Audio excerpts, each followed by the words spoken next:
Terima kasih Tuhan, Engkau telah menyelamatkan diriku dari kepalsuan. Setiap cinta ini kuberikan kepada siapapun, di penghujungnya selalu mengecewakan. Selanjutnya tidak mungkin lagi kuberikan kepada siapapun, kecuali kepadamu saja, wahai Tuhan. Cinta ini kupersembahkan. Baik, sekarang kita simak Don Payment oleh Siwi Wijayanti Adi Prayitno.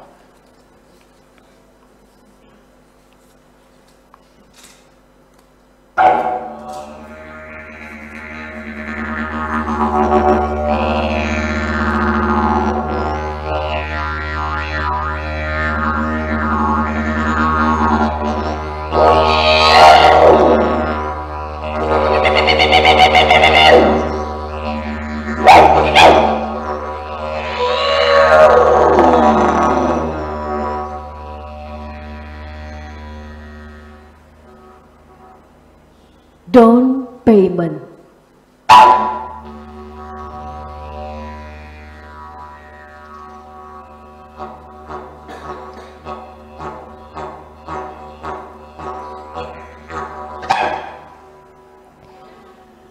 Titik lemah undang-undang dan peraturan yang dibuat manusia di dunia ini adalah karena tidak didesain untuk mencegah terjadinya tindak kejahatan, melainkan dibuat hanya untuk menentukan hukuman yang akan ditimpakan kepada pelaku kejahatan setelah dilakukan.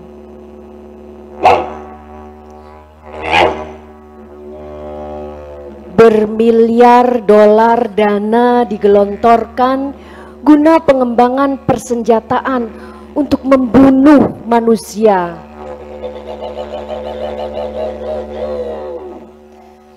Berapa banyak dana dikeluarkan untuk biaya kampanye anti pembunuhan manusia? Padahal nyawa manusia adalah tiupan dari roh Tuhan yang harus dihormati. Agama telah menjadi aksesoris, sekedar pantas-pantas saja.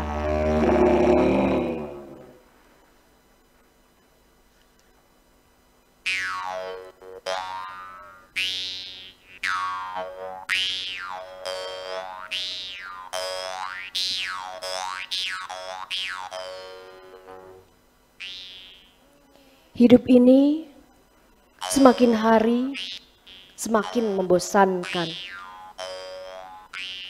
Pekerjaan yang tidak nyaman bisa dihentikan. Teman karib yang menjengkelkan dapat ditinggalkan. Tolong beritahu aku, wahai kekasihku, bagaimana caranya menghalau kejenuhan. Sementara ini, yang dapat menghilangkan kebosanan adalah ketika aku menatapi wajahmu. Engkau sangat cantik sekali, sekalipun dalam keadaan tidur di atas pangkuanku.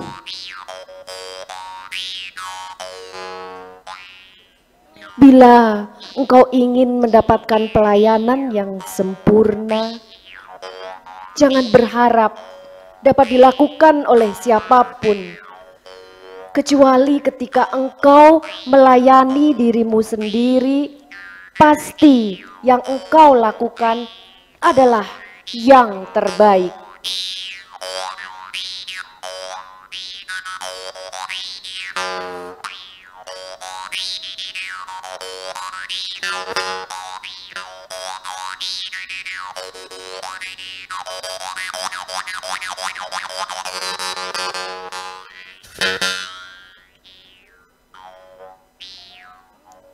Tahukah engkau, wahai kekasihku, mengapa rasa bosan selalu melekat dalam pikiran kita?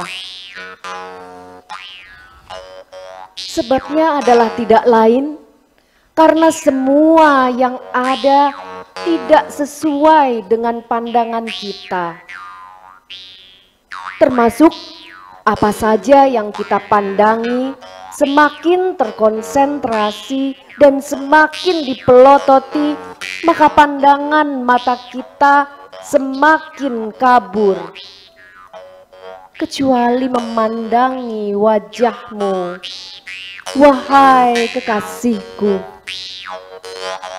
Terlihat wajahmu semakin bersinar.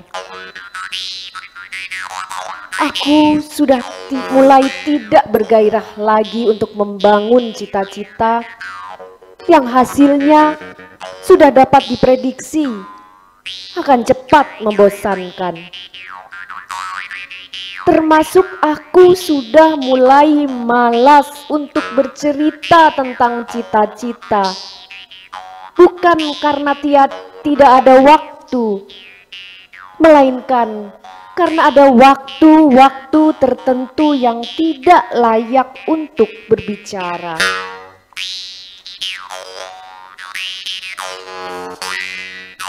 Tetapi sekalipun demikian, wahai kekasihku, dalam menjalani kehidupan ini, yang mesti kita lakukan adalah bagaimana kita dapat bertahan, bukan bagaimana kita mengundurkan diri, menyingkir dari kehidupan.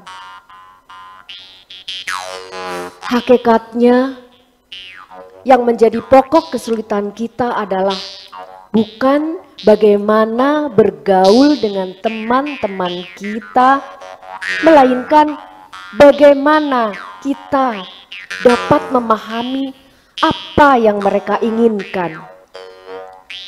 Nanti setelah kita dapat memahami apa yang menjadi keinginan mereka, tetap saja yang paling penting sekali adalah kita jangan sampai kehilangan penghormatan atas diri kita.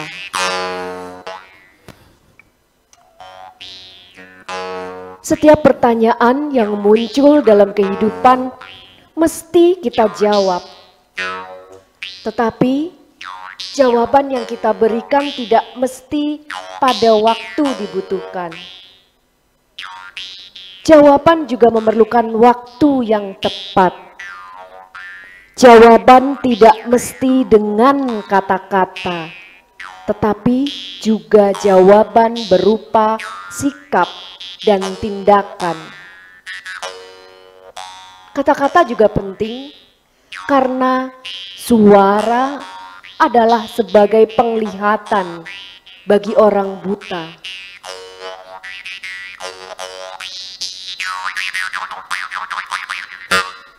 Tidak bisa dipungkiri, memang kita sering mengalami rasa takut berkecamuk dalam hati, yang selanjutnya hanya membuat kehidupan ini semakin tidak nyaman.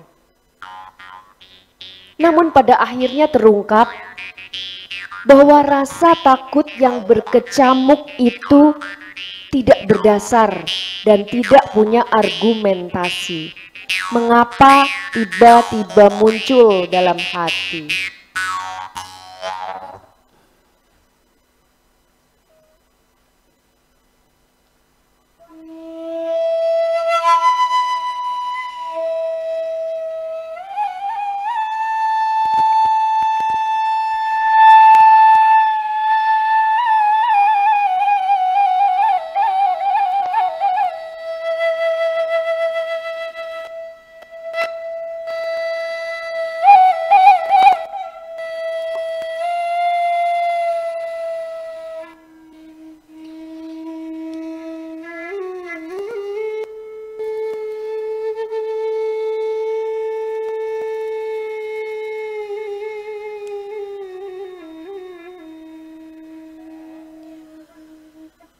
Orang yang mencuri hartaku disebut maling. Tetapi karena yang engkau curi adalah hatiku, maka engkau disebut kekasih.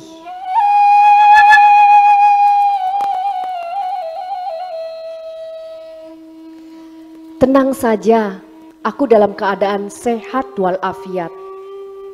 Tidak sakit apa-apa, hanya sedikit rasa bosan dan jenuh. Yang kurasakan, semua yang ada sangat melelahkan dan membosankan.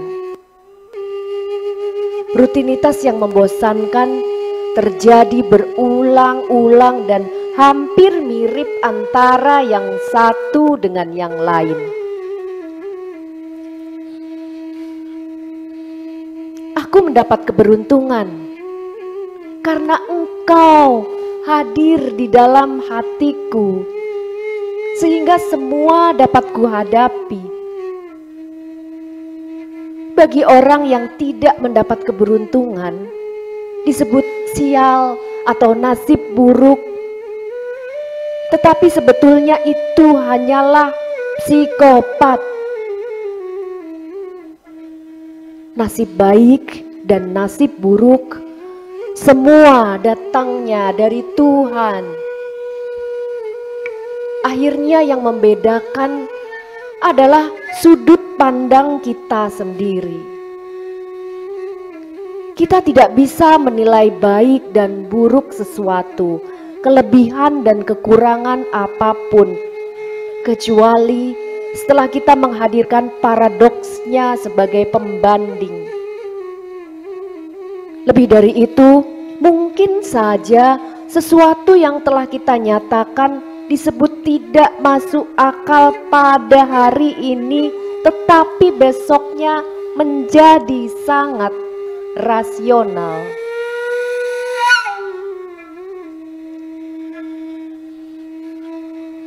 Realitas yang terhampar di hadapan kita dapat menjadi patokan kehidupan yang lebih kokoh dibandingkan dengan sebuah perencanaan yang dibangun oleh logika yang terbatas ini.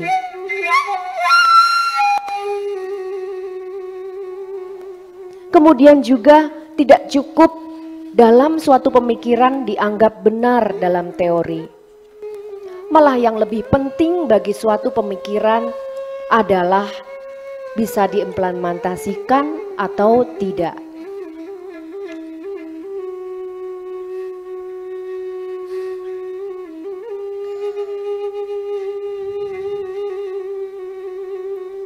Engkau punya masa lalu dan aku pun punya masa lalu. Masing-masing punya masa lalu dan aku tidak akan melakukan intervensi dalam masa lalumu. Aku tidak ingin menikahi masa lalumu, tetapi aku ingin menikahi masa depanmu. Ketika aku mengenang masa laluku, bukan karena indahnya masa laluku, tetapi karena masa kiniku yang membosankan. Untung engkau keburu hadir pada waktu yang tepat.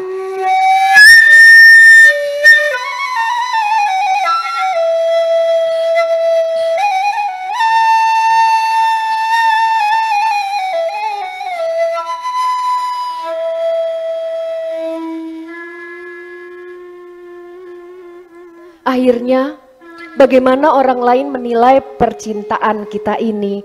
Wahai kekasihku, ternyata sebagian orang menilai dari sudut pandangnya sendiri, tidak mengakui sudut pandang sebagian yang lain.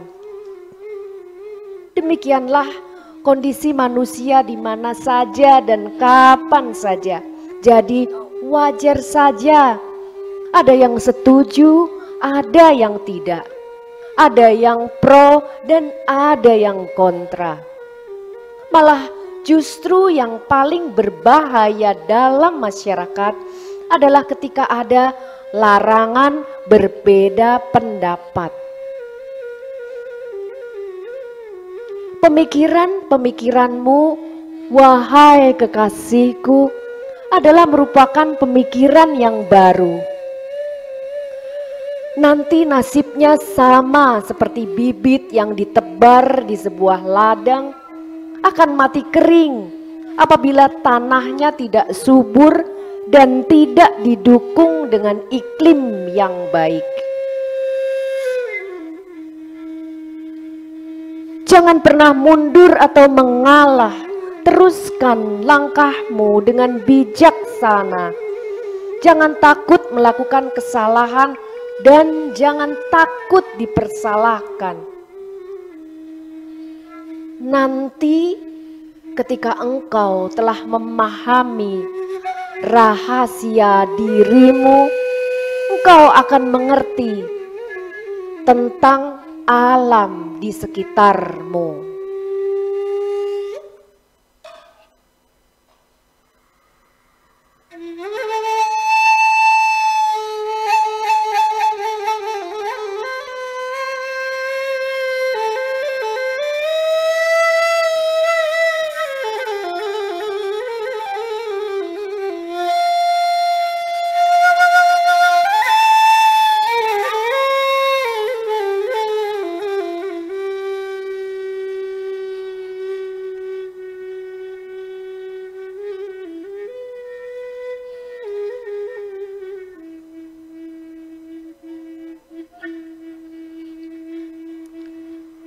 Bila ada orang bertanya kepadamu, mengapa engkau mencintaiku?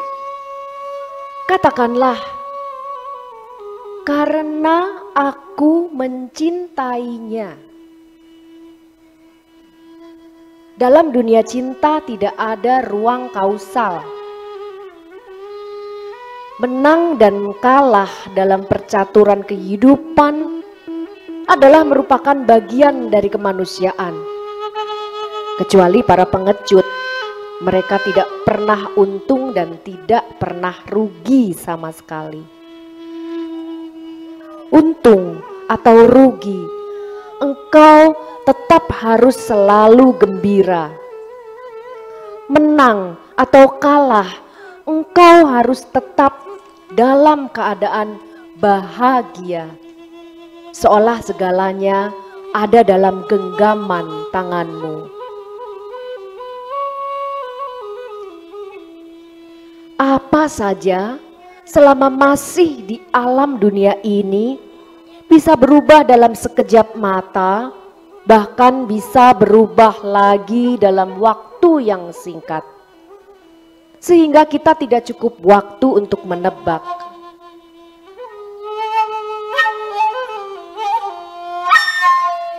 Terkadang dalam alam rasa, engkau mesti melanglang buana, menjelajah kemana-mana untuk mencari sesuatu yang dapat menyejukkan hatimu.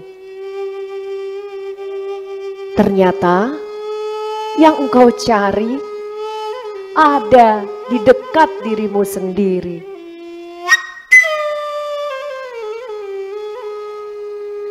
Tidak salah, wahai kekasihku, malah menjadi indah apabila sekali-kali engkau menoleh ke belakang. Tetapi jangan karena kerinduan, penyesalan, atau dendam dan kebencian.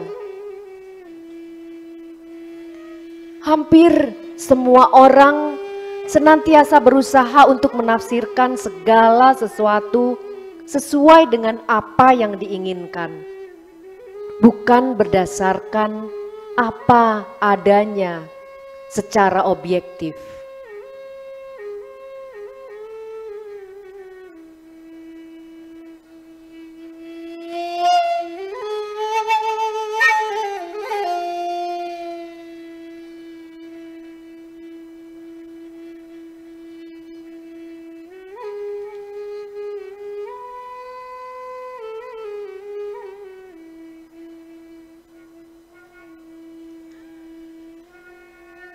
Perbincanganku bersamamu dalam segala sisi kehidupan sudah berlangsung lama. Akan tetapi lambat laun semakin redup. Engkau jarang menyahuti. Aku berbicara sendiri. Ternyata engkau tertidur lelap di atas pangkuanku. Kuusap keningmu perlahan. Engkau terbangun sambil mengedip-ngedipkan mata seperti masih mengantuk.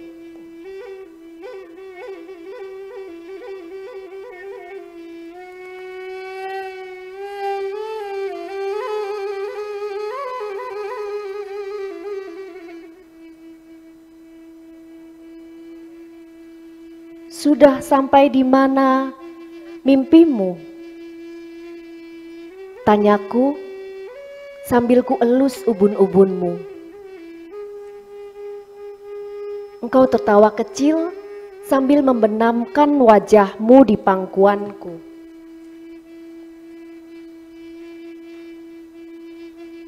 Jam berapa sekarang? Tanyamu kemudian. Engkau terkaget ketika kukatakan jam 11 malam.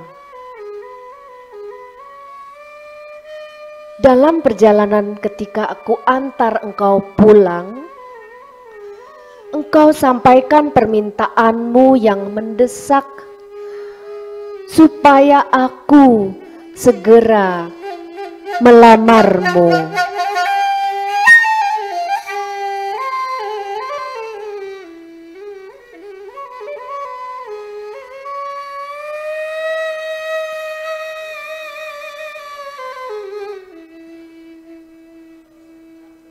Jangan sampai pikiran bapakku berubah lagi. Sebaiknya engkau segera melamarku, atau paling tidak kasih DP saja dulu sebagai tanda jadi. Engkau sampaikan permintaanmu sambil tertawa. Indramayu, 13 Februari 2022, Abdul Syakur Yakin.